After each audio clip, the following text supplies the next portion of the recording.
Assalamualaikum warahmatullahi wabarakatuh. Saya Alfi Laila Novita dari Prodi Diksastra Siada semester 2. Saya di sini akan sedikit menjelaskan pembelajaran tentang fonologi. Baik, mari kita simak videonya. Baik, di sini adalah pengertian fonologi. Nah, istilah fonologi berasal dari bahasa Yunani pon atau bunyi dan logos adalah ilmu. Fonologi merupakan bagian dari ilmu bahasa yang mengkaji tentang bunyi. Fonologi adalah cabang ilmu bahasa atau linguistik yang mengkaji bunyi-bunyi bahasa yang diproduksi oleh alat ucap manusia, proses terbentuknya atau perubahannya. Nah, di sini ada bunyi bahasa.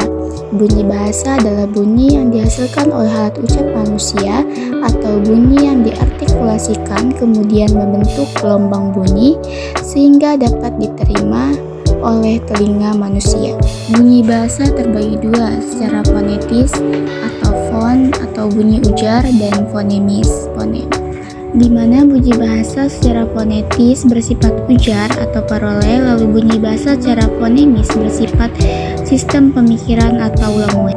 Nah, di sini juga ada bunyi yang diproduksi oleh alat ucap manusia tetapi bukan bunyi bahasa, yaitu ada batuk, bersin, bersendawa, bersiul, menegur.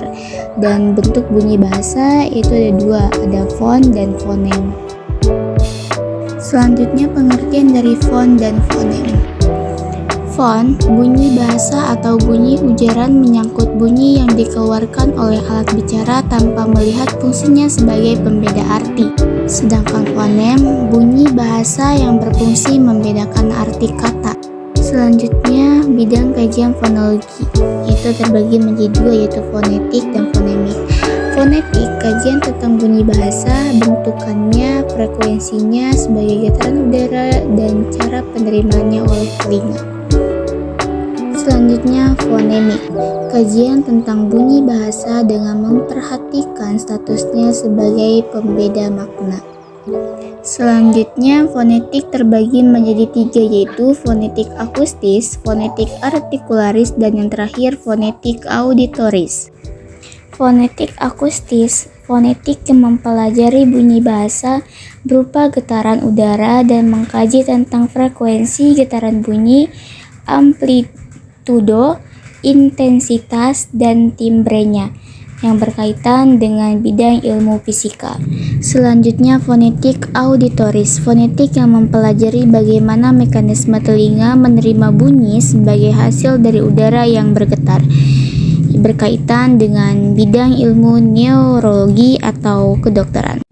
Selanjutnya, fonetik artikularis, fonetik yang mempelajari bagaimana mekanisme alat-alat ucap manusia menghasilkan bunyi bahasa serta pengklasifikasian bahasa berdasarkan artikulasinya.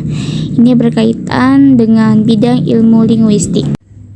Sekian dari saya. Assalamualaikum warahmatullahi wabarakatuh.